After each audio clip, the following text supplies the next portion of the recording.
ఈరోజే వినాయక చవితి. ఎంతో పవిత్రమైన విశేషమైన రోజు. ఈరోజు గణేశ పురాణంలోని ఈ కథను విన్నా, చదివినా, చెప్పినా, వినిపించినా సకల ఐశ్వర్యాలు కలుగుతాయి.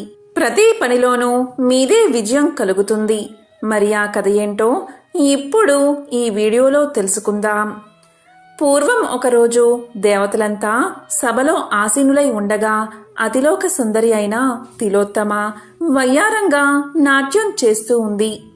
ఇలా నాట్యం చేస్తూ ఉండగా ఆమె చీరకొంగు జారిపోతుంది. ఆమె అందాన్ని, సౌందర్యాన్ని యమధర్మరాజు చూసి ఏం చేస్తున్నాడో కూడా తెలియక కామంతో సభలో అందరూ ఉన్నారు అన్న విచక్షణ జ్ఞానం కూడా మరచిపోయి తిలోత్తమను కౌగలించుకోవాలని ఆమె దగ్గరకు చేరుకున్నాడు. తరువాత యముడు సభలో జనం ఉన్నారని చూసి అది సంస్కారం కాదని గ్రహించి తలవంచుకుని వెనక్కి వెళ్ళిపోయాడు. కాని అప్పటికే అతని నుండి వెలువడిన వీర్య రేతస్సు భూమి మీద పడింది. దాని నుండి అగ్నిజ్వాల వంటి అనలాసురుడు అనే రాక్షసుడు జన్మించాడు. ఆ రాక్షసుడు చూడడానికి పెద్ద పెద్ద కొమ్ములతో, కోర్రలతో, ఒళ్ళు గగుర్పాటు చేసే చర్మంతో ఎంతో భయంకరంగా ఉన్నాడు. అనలాసురుడు ఒళ్లంతా మంటతో, అగ్ని సంబంధమైన తేజస్సుతో ఆవిర్భవించి బగబగా మండుతూ ఉన్నాడు. ఆ రాక్షసుడి ఆకారం చూసి ముల్లోకాల్లోని జీవరాశి వణికిపోయింది. అలా ఆ భయంకరమైన రాక్షసుడికి ఆకలి వేసింది. అప్పుడు రాక్షసుడు తన వాడివేడి కోరలగల నోరు తెరిచి లోకాలను భక్షించాలని ఉరికాడు. అలా రాక్షసుడు ఉరుకుతూ ఉంటే ఆ ధ్వనికి అగ్నిపర్వతాలు బద్దలైనట్టు భూమి మొత్తం కంపించేది. 1,00,000 పిడుగులు పడితే ఎంత శబ్దం వస్తుందో అంత శబ్దం వచ్చింది. దాంతో ముల్లోకాలన్నీ వణికిపోయాయి. ఇక దేవతలందరూ అతని ఆకారాన్ని చూసి ఎక్కడ తమను ఆహారంగా తినేస్తాడో అని భయపడి అందరూ కలిసి శ్రీ మహావిష్ణువు దగ్గరకు చేరుకున్నారు. అక్కడకు వెళ్లి జరిగిందంతా శ్రీ మహావిష్ణువుకు తెలియచేసి ఎలాగైనా తమను రక్షించాలని కోరారు. దానికి శ్రీ మహావిష్ణువు ఇలా పలికాడు: దేవతలారా, మీరు గణేశుణ్ణి ప్రార్థిస్తే మీ సమస్యకు పరిష్కారం దొరుకుతుంది అని చెప్పాడు. ఇక దేవతలందరూ ఏకకంఠంతో నమస్కారం చేసి విఘ్నాలను తొలగించి ఆ దేవాది దేవుడైన గణపతికి దేవదేవా నమో నమస్తే అంటూ స్తుతించారు. అప్పుడు గణపతి బాల గణపతిగా దేవతల ముందు సాక్షాత్కరించాడు. స్వామి ఇలా పలికాడు: దేవతలారా, మీకు ఎటువంటి ఇబ్బంది లేదు, నేను మీకు అభయాన్ని ప్రసాదిస్తున్నాను అన్నాడు. ఇక అనలాసురుడు దాడి చేయడానికి రాగా బాలగణేశుడు తన మాయాబలంతో అనలాసురుణ్ణి పట్టుకుని మింగేశాడు. అంతటి తేజోవంతమైన భారీ కాయంగల రాక్షసుణ్ణి మింగేసరికి బాలగణేశుడు తాపంతో ఉన్నాడు. అగ్ని సంబంధమైన తేజస్సుతో బగబగా మండే అనలాసురుణ్ణి మింగగానే గణేశుడి పొట్టలో వేడి పుట్టి బగబగా మండుతున్నాడు. అలా అనలాసురుణ్ణి మింగి తాపంతో ఉన్న ఆ బాల గణేశుడి తాపాన్ని ఉపశమింప చేయడానికి ఇంద్రుడు చంద్రుడి కల ఇచ్చాడు. అందుకే అప్పటినుండి గణేశుడికి పాలచంద్రుడు అన్న పేరు వచ్చింది. అయినా తాపం తగ్గలేదు. వెంటనే విష్ణుమూర్తి పద్మాన్ని ఇచ్చాడు. అప్పటికీ కూడా తాపం శాంతించకపోవడంతో వరుణుడు చల్లని ఉదకంతో తడుపుతాడు. అయినా తాపం శాంతించదు. ఇక శంకరుడు శేషుణ్ణి ఇవ్వగా దానితో బంధించబడిన ఉదరం కలిగిన వాడై వ్యాలబద్ధుడు అయ్యాడు. అయినా తాపం శాంతించకపోవడంతో సరిగ్గా అదే సమయంలో 8,800 మంది మునీశ్వరులు ఒక్కొక్కరు 21 గడ్డి పోసలను అంటే గరికలను భక్తితో స్వామికి సమర్పించారు. అప్పుడు గణేశుని తాపం ఉపశమించింది. వేడి తగ్గి చల్లగా మారాడు. ఇది తెలుసుకున్న దేవతలు గరికలతో వినాయకుణ్ణి పూజించి సంతోషపెట్టారు. ఆ పూజకు సంతోషించిన విఘ్నేశ్వరుడు ఇలా పలికాడు: నా పూజలో ముఖ్యమైనది ఈ గరిక. ఇది లేని పూజ వల్ల ప్రయోజనం లేదు. అందువల్ల 1 లేదా 21 గరికలను నాకు సమర్పిస్తే నేను ఎంతో సంతోషిస్తాను. ఆకాశమంత బంగారం, వజ్రాలు, వైడూర్యాల కన్నా నాకు ఒక్క గరిక చాలు. నన్ను గరిక పోచలతో పూజించిన వారు 100 అశ్వమేధ యాగాలు చేసిన ఫలితాన్ని పొందుతారు. దేనితోటి శాంతించని గణేశుడి తాపాన్ని ఒక్క గరికపోచ ఉపశమనం కలిగేలా చేసింది. ఎందుకు అంటే గరికకు ఉష్ణాన్ని తగ్గించి చల్లదనాన్ని కలిగించే శక్తి ఉంది. ఆధునిక పరిశోధనలు కూడా దీన్ని నిరూపించాయి. గరిక పోచలపై సిలికా అనే పదార్థం రక్షణ కవచంగా ఉంటుంది. ఇది ఉష్ణ మాపకం. ఈ కారణం వల్లే ఉష్ణ నిరోధక పదార్థాలను సిలికాతో తయారు చేస్తూ ఉంటారు. అందుకే వినాయక చవితి రోజు విఘ్నేశ్వరుణ్ణి ఒక్క గరికపోచతో పూజించినా చాలు, కోటి జన్మల పుణ్యం వస్తుందని, కోరిన కోరికలు తీరతాయని చెప్తూ ఉంటారు. ఇక వినాయక జననం. కైలాసంలో పార్వతీదేవి శివుని రాక గురించి విని చాలా సంతోషించి తలస్నానం చేయడానికై నలుగు పెట్టుకుంటూ ఆ నలుగుతో ఒక బాలుడి రూపాన్ని తయారు చేసి ఆ బొమ్మకు ప్రాణం పోసి ద్వారం వద్ద కాపలాగా ఉంచి ఎవరినీ రానివ్వద్దని చెప్తుంది. ఆ బాలుడు సాక్షాత్తు పరమేశ్వరుణ్ణే ఎదుర్కొని తల్లి ఆనతి నెరవేర్చాడు.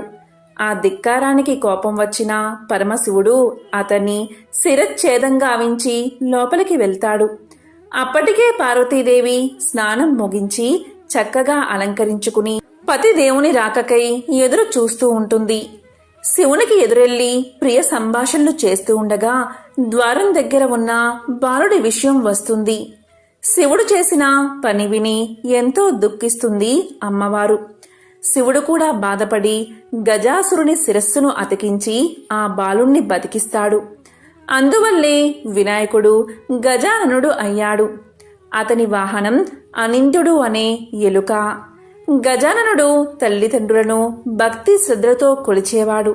కొన్నాళ్లకు పార్వతీ పరమేశ్వరులకు కుమారస్వామి జన్మించాడు. ఒకరోజు దేవతలు మునులు పరమేశ్వరుని దగ్గరకు వెళ్లి మాకు ఏ పని చేసినా విఘ్నం రాకుండా కొలుచుకోవడానికి వీలుగా ఒక దేవుణ్ణి కనికరించమని కోరారు. ఆ పదవికి గజాననుడు కుమారస్వామి ఇద్దరూ పోటీ పడ్డారు. ఆ సమస్య పరిష్కరించడానికి శివుడు ఇలా అన్నాడు: మీలో ఎవరైతే ముల్లోకాలలోని అన్ని పుణ్యనదుల్లో స్నానం చేసి ముందు వస్తారో వాళ్లే ఈ పదవికి అర్హులు అన్నాడు. దానికి అంగీకరించిన కుమారస్వామి వెంటనే తన నెమలి వాహనమెక్కి వెళ్ళిపోయాడు.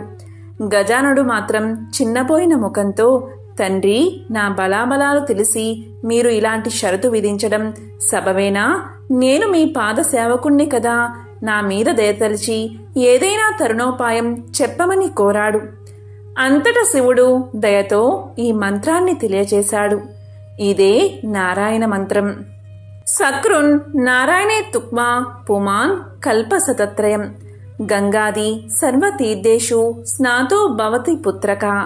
కుమారా, ఇది నారాయణ మంత్రం. ఇది ఒకసారి జపిస్తే 300 కల్పాలు పుణ్యనదుల్లో స్నానం చేసినట్లు అవుతుంది.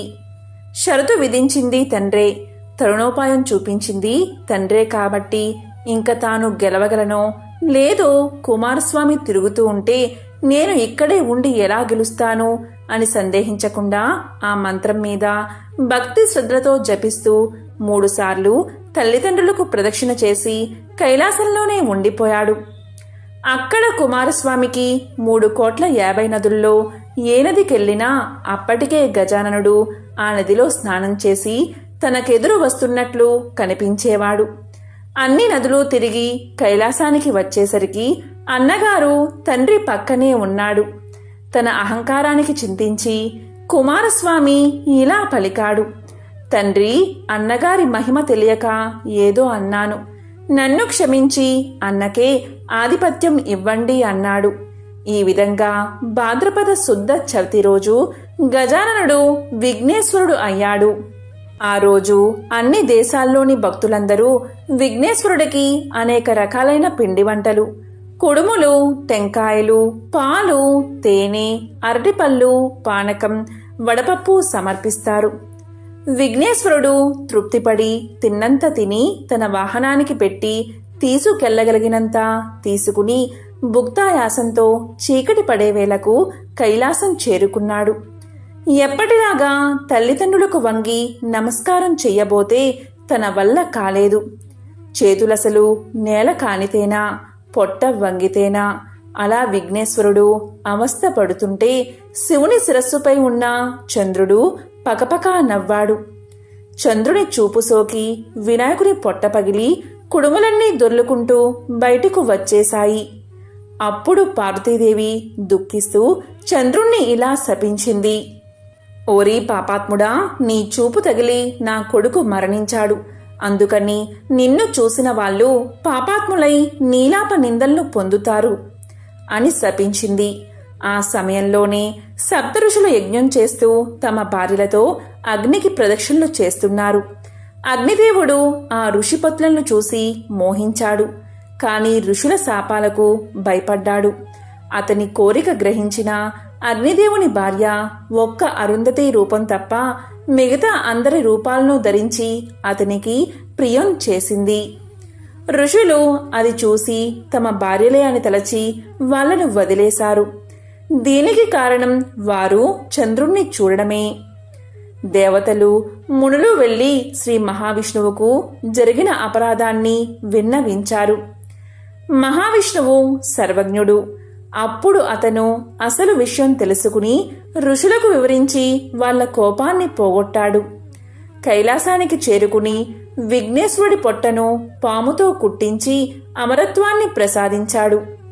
అప్పుడు దేవతలు మొదలైన వారంతా ఇలా అన్నారు: ఓ పార్వతీదేవి, నీవిచ్చిన శాపం వల్ల లోకాలకే ముప్పు.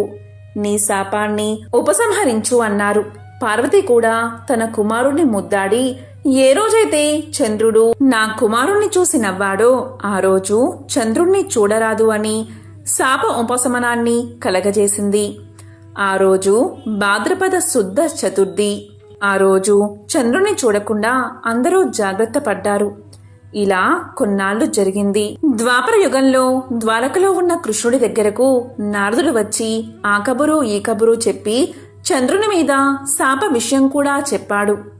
ఆ శాపం పొందిన వినాయక చవితి ఈరోజే కాబట్టి నేను త్వరగా వెళ్ళాలి అని స్వర్గానికి వెళ్ళిపోయాడు. కృష్ణుడు కూడా ప్రజలందరికీ చంద్రుణ్ణి చూడవద్దని చాటింపు వేయించాడు. అతనికి పాలంటే ప్రీతి కదా, తానే స్వయంగా పాలు పితుకుదామని ఆకాశంకేసి చూడకుండా ఆవు దగ్గరకు వెళ్లి పాలు పితుకుతూ ఉంటే పాలల్లో చంద్రబింబం కనిపించింది. హతవిధి, నేనేమి నీలాపనిందలు పడాలో కదా అనుకున్నాడు శ్రీకృష్ణుడు. కొన్నాళ్లకు సత్రాజిత్తు శ్రీకృష్ణుడి దగ్గరకు వచ్చాడు. అతని దగ్గర స్యమంతక మణి ఉంది. అది సూర్యవరం వల్ల అతను పొందాడు. శ్రీకృష్ణుడు అది చూసి ముచ్చటపడి తనకు ఇమ్మని అడిగాడు. అది రోజుకు 8 బారువుల బంగారాన్ని ఇస్తుంది. అలాంటిది ఏ మూర్ఖుడు కూడా వదులుకోడు అన్నాడు సత్రాజిత్తు. దాంతో శ్రీకృష్ణుడు ఊరుకున్నాడు. ఒకరోజు సత్రాజిత్తు తమ్ముడు ప్రసేనుడు ఆ మణిని కంఠంలో ధరించి వేటాడ్డానికి అడవికి వెళ్ళాడు. అక్కడ ఒక సింహం ఆ మణిని చూసి మాంసం అనుకుని అతన్ని చంపి మణిని తీసుకుని పోతూ ఉండగా జాంబవంతుడు అని ఒక బల్లూకం సింహాన్ని చంపి మణిని తన గుహకు తీసుకుపోయి తన కూతురికి ఆట వస్తువుగా ఇచ్చాడు. ఇదంతా తెలియని సత్రాజిత్తు ఇంకేముంది, మణిని ఇవ్వలేదని కోపంతో శ్రీకృష్ణుడే నా తమ్ముణ్ణి చంపి మణి తీసుకున్నాడు అని చాటింపు వేశాడు. శ్రీకృష్ణుడు తను భయపడినట్లుగా నీలాప నిందలు రానే వచ్చాయి. దాన్ని ఎలా అయినా రూపుమాపాలి అని సంకల్పం చేసి సపరివారంగా అడవిలోకి వెళ్లి వెతకడం మొదలుపెట్టాడు. అక్కడ ప్రసేనుడి శవం, సింహం అడుగుజాడలు, గుహవైపుకి బల్లూకం అడుగుజాడలు కనిపించాయి. ఆ దారి వెంట పోయి గుహలోకి వెళ్లి ఉయ్యాలకు కట్టి ఉన్న మణిని తీసుకుని వస్తూ ఉంటే ఎవరో వింత మనిషి వచ్చాడని జాంబవంతి కేకలు వేసింది. అది విన్న జాంబవంతుడు కోపంగా శ్రీహరి మీదకి యుద్ధానికి దిగాడు. వాళ్ళిద్దరి మధ్య 28 రోజులు రాత్రి పగళ్ళు హోరాహోరీ యుద్ధం జరిగింది. రాను రాను జాంబవంతుడు క్షీణించడం మొదలుపెట్టాడు. అప్పుడు అతడు తనతో యుద్ధం చేస్తుంది ఎవరో కాదు, త్రేతాయుగంలో రావణాసురుని సంహరించిన శ్రీరామచంద్రుడే అని గ్రహించాడు. వెంటనే చేతులు జోడించి, దేవాదిదేవా, ఆర్తజన రక్షక, నిన్ను త్రేతాయుగంలో భక్తజన పాలకులైన శ్రీరామచంద్రునిగా గుర్తించాను. ఆ జన్మలో నీవు నా మీద అభిమానంతో కోరిక కోరుకోమంటే నేను తెలివి తక్కువగా నీతో యుద్ధం చెయ్యాలని కోరుకున్నాను. నీవు ముందు ముందు తీరుతుంది అన్నావు. అప్పట్నుంచి నీ నామస్మరణ చేస్తూ నీ కోసం ఎన్నో యుగాలుగా ఎదురు చూస్తున్నాను. నా ఇంటికి వచ్చి నా కోరిక నెరవేర్చావు. ధన్యుణ్ణి స్వామి. నాలో శక్తి క్షీణిస్తుంది, జీవితేచ్ఛ నశిస్తుంది. నా అపచారం మన్నించి నన్ను కాపాడు. నీవే తప్ప నితహ పరం బెరుగను అని పరిపరి విధాలా ప్రార్థించాడు. అప్పుడు శ్రీకృష్ణుడు దయతో జాంబవంతుడి శరీరమంతా తన చేత్తో నిమిరి, జాంబవంతా, స్యమంతకమణిని అపహరించాను అన్న నింద నాపై వచ్చింది. దాన్ని రూపుమాపడానికే వచ్చాను. నువ్వు ఆ మణిని ఇస్తే నేను వెళ్ళి వస్తాను అన్నాడు. జాంబవంతుడు సంతోషంగా మణిని తన కూతురు జాంబవంతిని కూడా కానుకగా ఇచ్చాడు. తనతో వచ్చిన తన బంధుమిత్ర సైన్యంతో స్యమంతకమణితో జాంబవతితో సత్రాజిత్తు దగ్గరకు వెళ్లి అందరి సమక్షంలో జరిగింది వివరించాడు శ్రీకృష్ణుడు. సత్రాజిత్తు దీంతో పశ్చాత్తాపం చెంది లేనిపోని నిందలు వేసినందుకు క్షమాపణలు కోరాడు. ఆ పాప పరిహారంగా తన కుమార్తె సత్యభామని భార్యగా స్వీకరించమని ఆ మణి కూడా కానుకగా ఇచ్చాడు. శ్రీకృష్ణుడు సత్యభామని స్వీకరించి మణిని మృదువుగా తిరస్కరించాడు. ఒక శుభ ముహూర్తాన శ్రీకృష్ణుడు సత్యభామని జాంబవతిని పెళ్లి చేసుకున్నాడు. దానికి వచ్చిన దేవాది దేవతలు, ఋషులు శ్రీకృష్ణుడితో ఇలా పలికారు: స్వామి, మీరు సమర్థులు కనుక నీలాప నిందలు తొలగించుకున్నారు. మా బోటి అల్పుల మాటేమిటి అన్నారు. శ్రీహరి వారి యందు దయతలచి భాద్రపద శుద్ధ చవితి రోజు పొరపాటున చంద్ర దర్శనమైన ఆ రోజు పొద్దున్నే గణపతిని యథావిధిగా పూజించి స్యమంతకమని కథను విని పూజాక్షింతలు తల మీద వేసుకుంటే ఎటువంటి అపనిందలు పొందరుగాక అని ఆనతీయగా దేవతలు మునులు సంతోషించారు. కాబట్టి మునులారా, అప్పట్నుంచి ప్రతి సంవత్సరం భాద్రపద శుద్ధ చతుర్థి రోజు దేవతలు, మహర్షులు, మనుషులు అందరూ తమ తమ శక్తి కొద్దీ గణపతిని పూజించి తమ తమ కోరికలను నెరవేర్చుకుంటూ సుఖంగా ఉన్నారు అని సూతముని సౌనకాది ముళ్లతో చెప్పారు. ఇది వినాయక మహత్యం. భాద్రపద శుద్ధ చవితి తర్వాత వినాయకుడికి నవరాత్రి పూజలు చేసిన తర్వాత మట్టి వినాయకులను ఆడంబరంగా తీసుకువెళ్లి దగ్గరలో ఉన్న నదిలో కాని సముద్రంలో కాని నిమజ్జనం చేస్తారు. ఒకసారి దేవేంద్రుడు, ఆయన సతీమణి కొన్ని ఇబ్బందికర పరిస్థితుల్లో ఎవరికీ కనబడకుండా అడవిలో వెదురు చెట్ల రూపం ధరించి ఉండవలసి వచ్చింది. కాలాంతరంలో వర్షాలు లేకపోవడంతో అనావృష్టి ఏర్పడింది. చెట్లన్నీ ఎండిపోతున్నాయి. ఇంద్రుడు తాను ఇక్కడ ఉండి కూడా ఏమీ చెయ్యలేకపోతున్నానే అని బాధపడుతున్నాడు. ఇలా చెట్లన్నీ ఎండిపోయి చనిపోతే అడవిలో జీవిస్తున్న జంతువులు, పక్షులు మొదలైన జీవులన్నీ ఏమైపోవాలి? ఏదో ఒకటి చేసి ఈ అడవిని రక్షించాలి అనుకున్నాడు ఇంద్రుడు. ఒకరోజు నారదుడు అక్కడికి వచ్చి దిగాలుగా ఉన్న వారిద్దరినీ చూసి ఇలా పలికాడు: దేవేంద్ర, ఎందుకు అలా విచారంగా కనిపిస్తున్నారు అని అడిగాడు. దానికి ఇంద్రుడు, నారద మహర్షి, మీకు తెలియంది ఏముంటుంది? అనావృష్టి కారణంగా నీళ్లు లేక చెట్లన్నీ ఎండిపోతున్నాయి. నేనుండి కూడా ఏమీ చెయ్యలేకపోతున్నాను అంటూ తన బాధను చెప్పాడు ఇంద్రుడు. అప్పుడు నారదుడు ఇలా పలికాడు: మహేంద్ర, విచారించకు. కష్టాలు కలకాలం ఉండవు కదా. మీ కష్టాలు తీరి మీరు అమరావతి వెళ్లే రోజు తప్పకుండా వస్తుంది. కొంతకాలం ఓపిక పట్టు అని ఓదార్చాడు నారదుడు. అప్పుడు ఇంద్రుడు ఇలా పలికాడు: మహర్షి, నేను నా గురించి బాధపడ్డం లేదు. నేనిక్కడ ఉండి కూడా నాకు ఆశ్రయం ఇచ్చిన ఈ అడవికి ఏమీ చెయ్యలేకపోతున్నాను. అదే నా బాధ అన్నాడు ఇంద్రుడు. అప్పుడు నారదుడు ఇలా పలికాడు. అగస్త్య మహర్షి నదీ సప్తకం నుండి కావేరిని తీసుకుని ఇటువైపే వస్తున్నాడు. కొంకణ దేశంలో దాన్ని వదిలి వెళ్ళాలి అన్నది ఆయన నిర్ణయం. ఆయన్ని ప్రసన్నం చేసుకుంటే కావేరీ నది ఉత్తుంగ తరంగాలతో ఎగిసిపడుతూ ఈ అడవిలో ప్రవహిస్తుంది. ఇంకా అనావృష్టి ఉండదు, బాధపడుకు అని చెబుతూ ఇలా పలికాడు. ఇంద్రా, ఇది జరగాలంటే మీరొక పని చెయ్యాలి.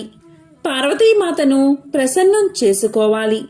ఆమె ప్రసన్నురాలు కావాలి అంటే ఆమె ప్రియపుత్రుడు గణపతిని పూజించండి. అన్నీ సక్రమంగా జరిగిపోతాయి. మీకు మంచి రోజులు కూడా వస్తాయి అని సలహా ఇచ్చాడు నారదుడు. దానికి ఇంద్రుడు సచీదేవి ఒప్పుకుని నారదుని సలహా మేరకు గణపతిని భక్తితో పూజించారు. అనేక రకాల ఫలాలు తెచ్చి భక్తితో నైవేద్యం పెట్టారు. దేదీప్యమానంగా ప్రకాశిస్తూ గణపతి ప్రత్యక్షమయ్యాడు.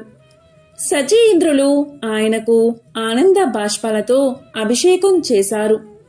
సంతోషించిన గణపతి ఇలా పలికాడు. దేవేంద్ర, నీకేం కావాలో అడుగు అన్నాడు. అప్పుడు ఇంద్రుడు ఇలా అన్నాడు. గణాధ్యక్ష, మాకు ఆశ్రయం ఇచ్చిన ఈ అడవి అనావృష్టి కారణంగా బాధపడుతుంది. నీరు లేక వేడి భరించలేక ఇక్కడి చెట్లన్నీ చచ్చిపోతున్నాయి. పుష్కలంగా ఉండే నీటి ప్రవాహాన్నిచ్చి వీటిని కాపాడు స్వామి అని ప్రార్థించారు. అప్పుడు వినాయకుడు ఇలా పలికాడు.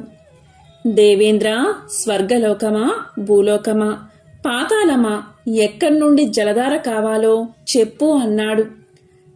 దానికి సచీ ఇంద్రులు, స్వామి, పరమేశ్వరుడంతటివాడు అగస్త్య మహర్షి. ఆయన కైలాసం నుండి కావేరీ నదిని తీసుకుని వస్తూ ఉన్నాడు. అది చాలా పవిత్రమైన జలం.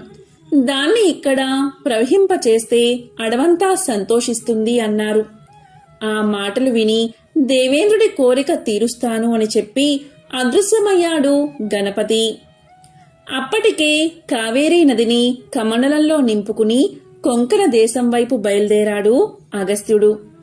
గణపతి కాకి రూపంలో అగస్త్యుడి కమండలం మీద వాలాడు. ఆ సమయంలో కొంచెం పరాకుగా ఉన్నాడు మహర్షి. కాకిని అదిలిచ్చాడు. అది పారిపోతున్నట్టు నటించి మళ్లీ తిరిగి వచ్చి కమండలం మీద వాలి కమండలాన్ని తన కాళ్లతో తన్నింది. అప్పుడు అగస్త్యుడి చేతిలోని కమండలం కింద పడిపోయింది. దానిలో ఉన్న నీళ్లన్నీ కింద ఒలికిపోయాయి.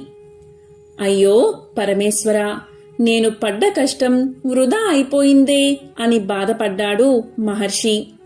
అంతలోనే కోపం వచ్చి కాకిని కొట్టబోయాడు.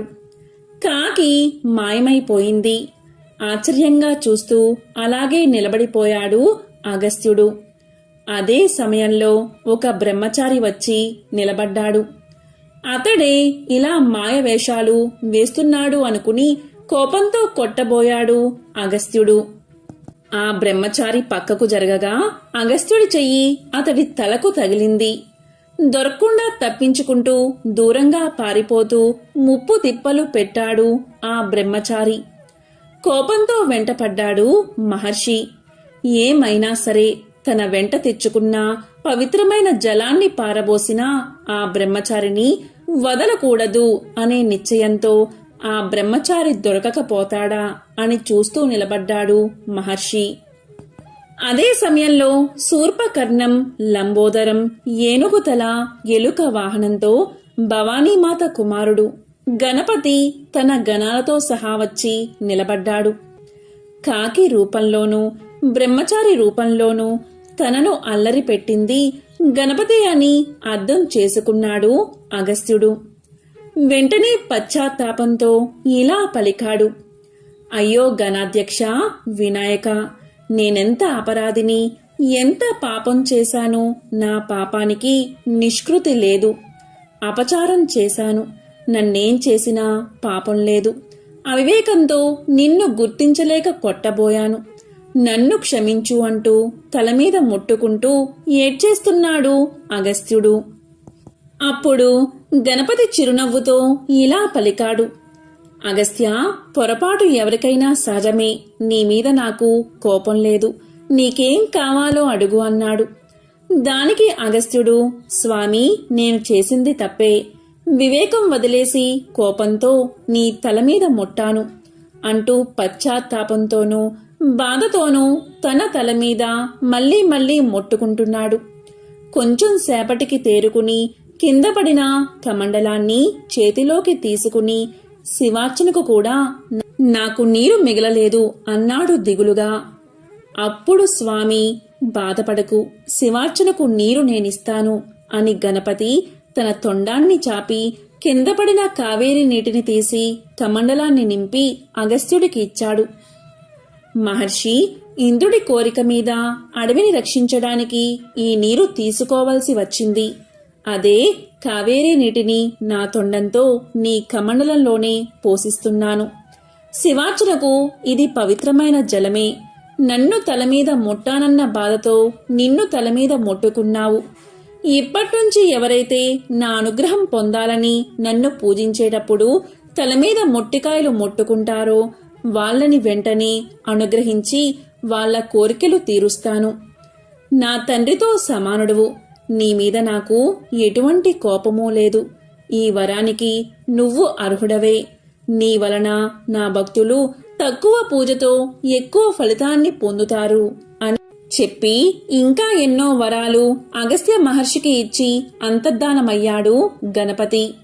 ఆనాటి నుండి ఎవరైతే గణపతి ముందు మోకరిల్లి నెత్తిమీద మొట్టికాయలు మొట్టుకుంటారో వారికి గణపతి యొక్క అనంతమైన అనుగ్రహ ఫలితం లభించడం మొదలయ్యింది.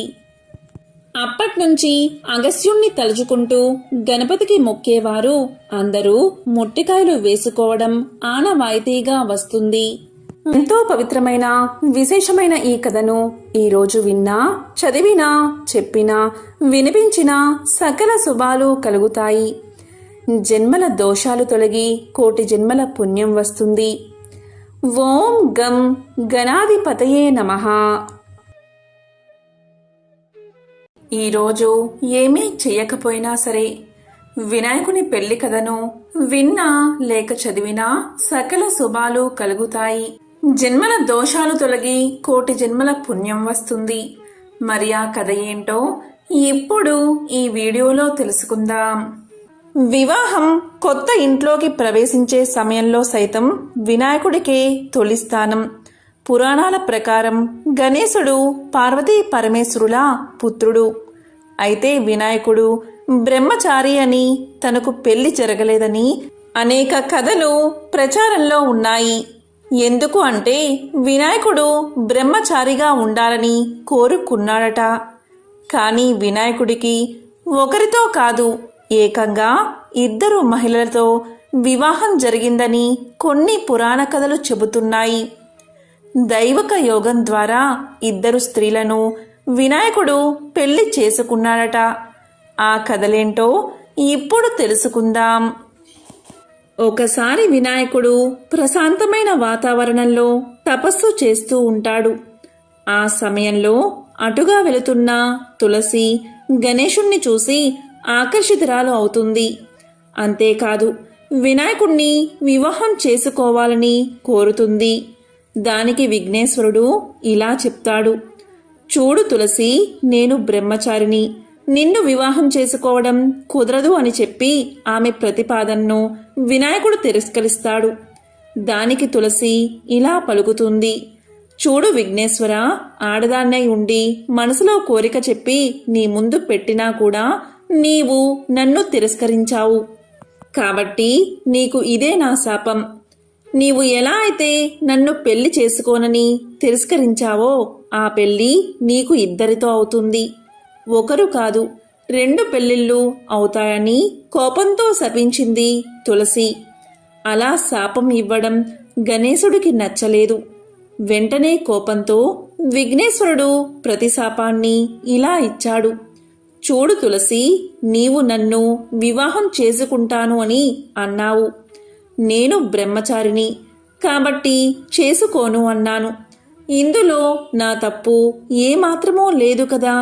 ఇది తెలుసుకోక నువ్వు అహంకారంతో నన్ను శపించావు. అందుకు ప్రతిశాపంగా నీవు ఒక రాక్షసుణ్ణి వివాహం చేసుకుంటావు అని శపించాడు. అందుకే వినాయకుడి పూజలో తులసిని వాడకూడదు అంటారు. దానికి కారణం ఇదే. ఒక్క వినాయక చవితి రోజు తప్ప మిగతా రోజుల్లో వినాయకుడి దగ్గర తులసిని అస్సలు పెట్టకూడదు. ఇలా ఉండగా ఒకసారి విఘ్నేశ్వరుడికి తన రూపంపై, ఆకారంపై కోపం వచ్చింది. దాంతో బ్రహ్మచారిగా ఉండాలని నిర్ణయించుకున్నాడు. ఎందుకంటే తన పొట్ట ముందుకు చొచ్చుకుని వచ్చింది. తన ముఖం కూడా ఏనుగు రూపంలో ఉంటుంది. అందుకే తనను ఎవరూ పెళ్లి చేసుకోవడానికి ఇష్టపడలేదు. దీంతో మనసులో విఘ్నేశ్వరుడు ఎంతో బాధపడ్డాడు. తనకు వివాహం జరగకపోవడం వల్ల ఎక్కడైతే వివాహాలు జరుగుతాయో అక్కడ ఆటంకాలు కలిగించడం ప్రారంభించాడు వినాయకుడు. తనకు జరగని వివాహం ఎవరికీ జరగకూడదని కోపంతో ఆటంకాలు కలిగిస్తూ ఉంటాడు. అందుకు తన వాహనమైన ఎలుక సహాయం కూడా తీసుకుంటాడు. అయితే ఇలా వివాహాలన్నీ జరగక ఆటంకాలు కలుగుతూ ఉంటే ఇదంతా చూసిన దేవతలు ఎంతో బాధపడతారు. ఇది ఇలా కొనసాగితే లోక కళ్యాణానికి కూడా ఆటంకం కలుగుతుందని, సృష్టి కార్యానికి ఆటంకం కలుగుతుందని భావించిన దేవతలు ఒకరోజు తమ కష్టాలను తీర్చమని బ్రహ్మదేవుడి వద్దకు వెళ్లారు. వారి బాధంతా విన్న బ్రహ్మదేవుడు ఇలా పలికాడు: దేవతలారా, ఇలా వివాహాలకు ఆటంకం విఘ్నేశ్వరుడు కలిగించడం నాకు ఎంతో బాధగా ఉంది అని ఆలోచిస్తూ ఉండగా బ్రహ్మ మనసులోని ఆలోచన ద్వారా బ్రహ్మయోగం నుండి 2 కుమార్తెలు సిద్ధి, బుద్ధి పుట్టారు. వారిద్దరూ బ్రహ్మదేవుడి మానస పుత్రికలు. ఇక బ్రహ్మదేవుడు దేవతల కష్టాలు తీర్చేందుకు ఆ 2 కుమార్తెలను విఘ్నేశ్వరుడి దగ్గర విద్యను నేర్చుకోవడానికై పంపించాడు. ఆ విధంగా బ్రహ్మదేవుడి ఆదేశాల ప్రకారం గణేశుడు ఆ 2కి బోధన ప్రారంభించాడు. ఇక వినాయకుడి దగ్గరకు పెళ్లి సంబంధం విషయం ఎలుక తీసుకువచ్చినప్పుడు ఈ సిద్ధి, బుద్ధి విఘ్నేశ్వరుడి యొక్క దృష్టిని మరల్చేవారు.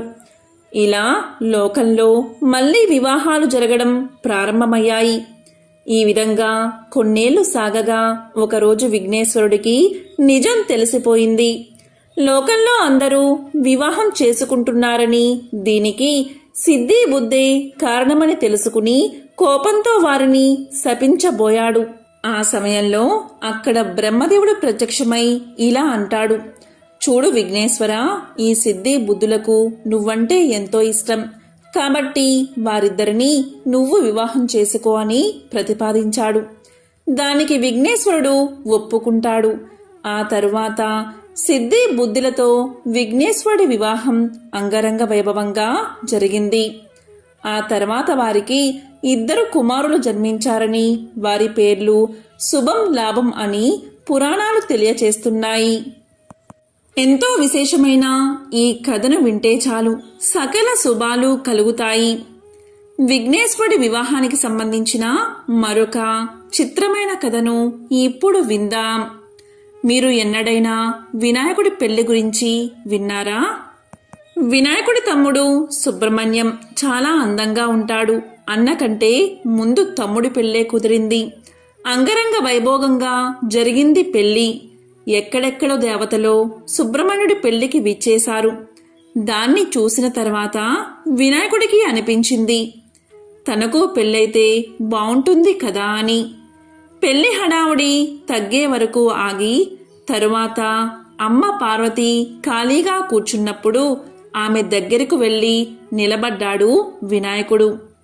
ఇలా పలికాడు: అమ్మా, తమ్ముడి పెళ్లి చేశావు కదా, మరి నా పెళ్లి ఎప్పుడు చేస్తావు అని అడిగేశాడు. దీనికి పార్వతీదేవి దిగాలుగా తన ముద్దుల పెద్ద కొడుకు వైపు చూసింది. లోపలే బాధపడింది.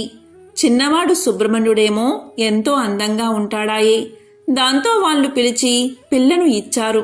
మరి నువ్వేమో ఏనుగు తలతో పొడవాటి తొండంతో ఉంటివాయే. పోనీలే అంటే మేం ఎంత చెప్పినా వినక అందరూ పెట్టిన కుడుములు, ఉండ్రాళ్ళు, వడపప్పు తిని అందరూ పోసిన పానకం తాగి తాగి బొజ్జ పెంచావాయే. నీకు పిల్లనిస్తామని ఇప్పుడు ఎవరు ముందుకు రావట్లేదు కదా నాన్నా అని మనసులోనే బాధపడింది. అయినా ఈ సంగతి పిల్లవాడికి ఎలా చెబుతుంది? చిన్న బుచ్చుకుంటాడు కదా, అందుకని పైకి ఏమంది అంటే, బాబూ నువ్వెళ్ళి పెళ్లికూతురి కోసం ఒక కొత్త కోక, మంగళసూత్రాలు పట్టుకురా నాయనా, నేనేమో ఈలోగా పిల్లను చూస్తాను అని బుజ్జగించి పంపేసి ఊపిరి పీల్చుకుంది. అమ్మయ్యా, ఇప్పటికైతే సమస్య తప్పింది అనుకుంటూ. అయితే వినాయకుడికి ఇదేమీ తెలీదు కదా. వెంటనే ఆనందంగా తన ఎలుక వాహనమెక్కి భూలోకానికి వచ్చేశాడు. వచ్చి అలసిపోయి ఒక చెట్టు కిందున్న అరుగు మీద కూర్చున్నాడు. ఆ అరుగు చుట్టూతా ఏవేవో గింజలు పడి ఉన్నాయట. ఆ సమయంలో అక్కడి గింజలు ఏరుకు తినేందుకు అక్కడికి ఒక కోడిపుంజు వచ్చింది. వినాయకుడు దాన్ని చూసి, ఓ కోడిపుంజు, ఒకసారి ఇలారా అని పిలవగానే నన్ను పేరు పెట్టి పిలుస్తున్నారు ఎవరా అని దగ్గరకొచ్చింది కోడిపుంజు. చూడగా అక్కడ అరుగు మీద వినాయకుడు కూర్చుని ఉన్నాడు. దాంతో కోడిపుంజు సంతోషంతో ఉబ్బి తబ్బిబ్బైపోతూ గబాల దగ్గరకు వచ్చి రెక్కలు మడిచి నమస్కరిస్తూ, చెప్పండి స్వామి, కులాసానా, నన్ను పిలిచారెందుకు అని అడిగింది. అప్పుడు వినాయకుడు ఇలా అన్నాడు, ఓహో కోడిపుంజు, నీ రెక్కలు ఎంత అందంగా ఉన్నాయి, నీ జుట్టు కిరీటంలాగా ఎంత బావుంది, నువ్వు చెప్పిన పనల్లా చాలా చక్కగా చేస్తావని, సమయపాలన అంటే ఏమిటో నీ నుండే నేర్చుకోవాలని అందరూ చెబుతుంటారు. మరి నువ్వు నాకు ఒక పని చేసి పెడతావా? చకచకా వెళ్ళి నాకో కొత్త కోక తెచ్చిపెట్టు, మా అమ్మ నాకు పెళ్లి చేస్తుందట అన్నాడు. దానికి కోడిపుంజు, అంత పెద్ద స్వామి తన్ను పొగిడాడే అని సంతోషించింది. దానిది ఏముంది స్వామి, ఒక్క నిమిషంలో పెద్ద బజారుకెళ్ళి వినాయకుడి పెళ్లికి కొత్త కోక కావాలి అని అడిగి తెచ్చేస్తా స్వామి, ఇక్కడున్నట్లే వచ్చేస్తాను అని వేగంగా వెళ్ళిపోయింది కోడి. అంతలో అక్కడ మొలిచి ఉన్న పచ్చగడ్డిని తినేందుకు గొర్రెపోతు ఒకటి అడ్డుగా వచ్చింది. దాన్ని చూసి వినాయకుడు భలే మురిసిపోయాడు. ఈరోజు అన్నీ మంచి శకునాలే, నేను తిరగకుండానే అన్ని పనులు ఎలా అయిపోతున్నాయో చూడు అని సంతోషపడ్డాడు. ఓ గొర్రెపోతూ, నాకో పనిచేసి పెట్టరాదు, త్వరలో నా పెళ్లి జరగనున్నది, దానికోసం నువ్వు కంసాలి దగ్గరికెళ్ళి మంగళసూత్రాలు చేయించుకురా, వెంటనే వెళ్ళు అని చెప్పాడు. దానికి గొర్రెపోతూ, ఓహో అలానా స్వామి, అయితే మాకు పప్పన్నం దొరుకుతుందన్నమాట, ఇదిగో ఇప్పుడే వెళ్ళి తెస్తాను, అందెంతలోకి మీరడిగారని చెప్పి ఇప్పుడే కంసాలి దగ్గరికి వెళ్ళి పట్టుకు వచ్చేస్తాను చూడండి అంటూ వెళ్ళింది. వినాయకుడు అక్కడే ఓ కునుకు తీశాడు. ఆయన లేచి చూసేసరికి సాయంకాలమైంది. పోయిన వాళ్ళు ఇద్దరూ ఇంకా తిరిగి రాలేదు. ఇక దాంతో వినాయకుడే మెల్లిగా ఎలుక వాహనం ఎక్కి బయలుదేరాడు. ఇద్దరినీ వెతుక్కుంటూ కొంత దూరం వెళ్లేసరికి కోడిపుంజు కనిపించింది. ఏమే కోడిపుంజు, నా కొత్త కోక ఎక్కడా అని అడిగాడు దాన్ని. అప్పుడు కోడిపుంజు ఇలా పలికింది, స్వామి, మీకోసం కొత్త కోక తీసుకువస్తున్నానా? అంతలో అక్కడ నాకు ఒక జొన్నకంకి కనిపించింది. దాన్ని చూడగానే విపరీతంగా ఆకలి వేసింది. ఒక్క కంకి తినేసి వద్దామని మీ కొత్త కోకను పక్కన పెట్టి కంకి తినేసి వచ్చాను. అలా చేసేసరికి అక్కడ కోక లేదు. దాంతో ఇక మధ్యాహ్నం నుంచి దాన్నే వెతుకుతూ తిరుగుతూ ఉన్నానయ్యా అని చెప్పింది. దాంతో వినాయకుడు ఇలా అన్నాడు, చూడు కోడిపుంజు, నువ్వు కొత్త కోక తీసుకువస్తేనే నా పెళ్ళి.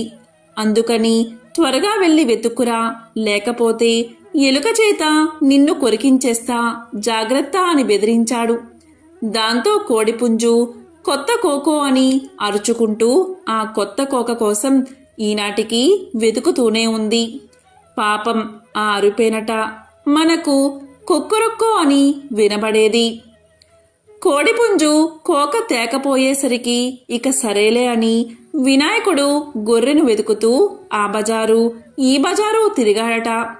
అనుకున్నట్లుగానే గొర్రెపోతు ఎదురయ్యింది.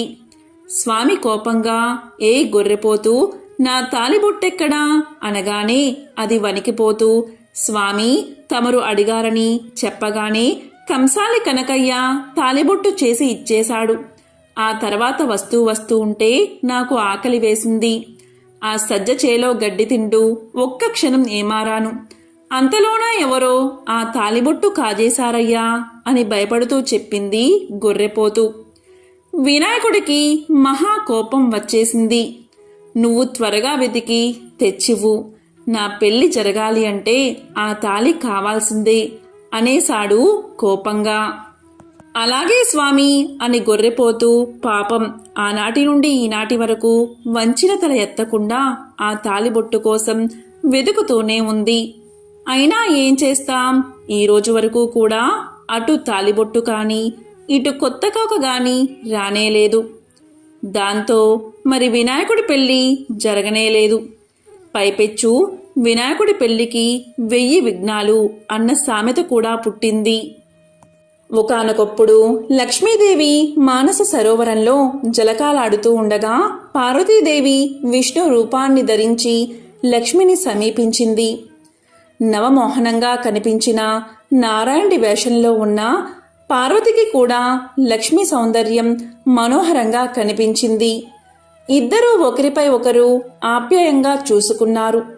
ఆ చూపుల కలయికతో సరోవరంలో ఒక స్వర్ణ కమలం లేచింది. అందులో దగదగా మెరిసిపోతున్న ఒక పసిపాప ఉంది. ఇక లక్ష్మీదేవి నారాయణుడి దగ్గరకు చేరి కౌగలించుకుంది. దీంతో పార్వతి పగలబడి నవ్వుతూ, నేను నారాయణుణ్ణి కాను లక్ష్మి అని నిజరూపంలో కనిపించింది. ఇక లక్ష్మీదేవి ఇలా పలికింది, అన్నకు తగ్గ చెల్లెలివే నారాయణి అని అనిపించుకున్నావులే అంది. ఇక పార్వతీదేవి ఇలా అంటుంది, అప్పుడు విష్ణువు మోహిని రూపంలో శివుణ్ణి మాయొచ్చిన దానికి ఇది చల్లు అంది. స్వర్ణ కమలంలోనే ఉన్న పసిదాన్ని చూసి ఇద్దరూ ఎంతో మురిసిపోయారు. అపారమైన ప్రేమ పుట్టి చేతుల్లోకి తీసుకున్నారు. అప్పుడు విఘ్నేశ్వరుడు ప్రత్యక్షమై ఇలా పలికాడు, తల్లులారా, మీ ఇద్దరి అంశలతో అవతరించిన ఈ బిడ్డ పార్వతీ పరంగా జయ, లక్ష్మీ పరంగా శ్రీ కలిసి జయశ్రీగా పెరుగుతుంది. ఈమెకు వరుడు కూడా శివకేశవుల అంశలతో అవతరించి ఉన్నాడు అని చెప్పి పసిదానితో ఉన్న స్వర్ణ కమలాన్ని కావేరీ నదిలో ఉంచిరమ్మని వాయుదేవుణ్ణి పంపాడు. ఇక వాయుదేవుడు అలాగే జయశ్రీని కావేరీ నదికి చేర్చాడు. ఇక దక్షిణ ప్రాంతాన్ని పాలించే చక్రవర్తి స్వర్ణ కమలంలో కనిపించిన బాలికను వరప్రసాదంగా భావించి తన పుత్రికగా తీసుకువెళ్లి నామకరణ మహోత్సవం జరిపిస్తూ ఉన్నాడు. ఆ సమయంలో ఆకాశవాణి ఇలా పలికింది, ఓ చక్రవర్తి, ఈమెకు జయశ్రీ అని పేరు పెట్టు అని పలికింది. ఇక అతను ఆమెకు జయశ్రీ అని పేరు పెట్టి అల్లారు ముద్దుగా పెంచుకుంటున్నాడు. జయశ్రీ రాకుమారిగా పెరిగి ముల్లోకాలలో అంత సౌందర్యవతి సాహసవంతురాలు ఉండదని పేరు తెచ్చుకుంది. జయశ్రీకి రాజభవనం కంటే ప్రకృతి సౌందర్యాలతో నిండి ఉండే అరణ్యాలలో విహరించడం అంటే ఎంతో ఇష్టంగా ఉండేది. విల్లమ్ములు ధరించి వన్యమృగాలను అదుపులో ఉంచుతూ తిరుగుతూ ఉండేది. ఇక శివకేశవుల అంశతో స్వామి అనే పేరుగల యువకుడు తిరుగుతూ ఉన్నాడు. హరిహర అంశాలతో అవతరించిన స్వామి కైలాసానికి వెళ్లి విఘ్నేశ్వరుణ్ణి, కుమారస్వామిని కలుసుకోవాలి అనుకున్నాడు. ఒకరోజు అలాగే వెళ్ళాడు. అప్పుడు విఘ్నేశ్వరుడు, కుమారస్వామి ముచ్చటలాడుకుంటూ ఉన్నారు. అప్పుడు విఘ్నేశ్వరుడు, కుమారస్వామితో ఇలా పలికాడు. ఈ మానస సరోవరంలోని లక్ష్మీ పార్వతుల తేజస్సులతో స్వామికి కాబోయే దేవేరి ఉదయించింది అని అన్నాడు. ఇక స్వామి ఆ మాటలు విన్నా ఏమీ తెలియనివాడి వలె మౌనంగా తన ఇంటికి చేరుకున్నాడు. ఒకరోజు స్వామి వినోదంగా పెద్ద పులి మీద స్వారీ చేస్తూ అరణ్యంలో తిరుగుతూ ఉండగా పులిని కదలనివ్వకుండా చుట్టూరా బాణాలు రివ్వురివ్వులు నాటుకున్నాయి. ఇక స్వామి బాణాలు వచ్చిన దిశగా కోపంగా చూశాడు. విల్లమ్ములతో టీవీగా నుంచుని చిరునవ్వు విసిరిన జయశ్రీ కనిపించింది. స్వామి గుండెల్లో బాణంలాగా గుచ్చుకుంది. ఇక జయశ్రీకి స్వామి గురించి విఘ్నేశ్వరుడు ఇదివరకే కలలో చెప్పి ఉన్నాడు. అతని కోసమే ఆమె అరణ్యాల్లో తిరుగుతుంది. ఇక నారదుడి ఆదేశం ప్రకారం జయశ్రీకి స్వయంవరం ఏర్పాటు చేశాడు చక్రవర్తి. ఆమె ఎంతో సౌందర్యవతి కావడంతో రాజాది రాజులుగా మారు వేషాల్లో ఇంద్రాది దేవతలు కూడా వచ్చారు. స్వామి మాత్రం ఒక సాధారణ యువకుడి రూపంలో విల్లమ్ములు ధరించి ఒక పెద్ద నల్ల కుక్కను వెంట పెట్టుకుని వచ్చాడు. ఇక రాజాది రాజులు గర్వం వలకబోస్తూనే స్వామిని అతని పెంపుడు కుక్కను ఎగతాళి చేశారు.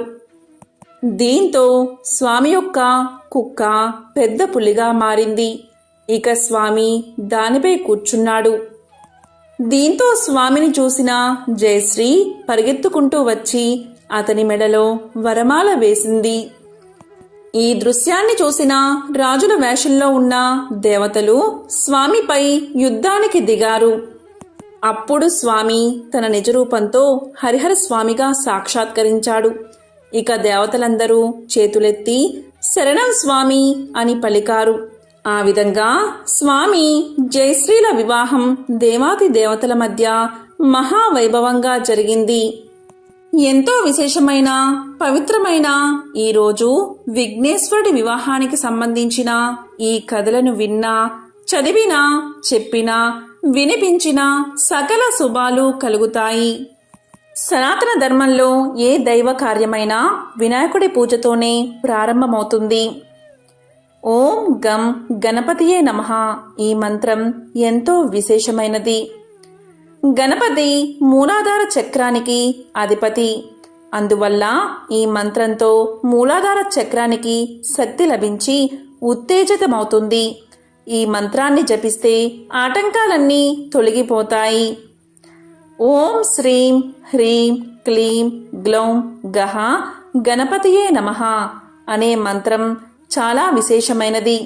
దీనిని 21 సార్లు జపిస్తే ఆ వినాయకుడి అనుగ్రహం తప్పకుండా మీకు కలుగుతుంది. ఓం గం గణపతియే నమః.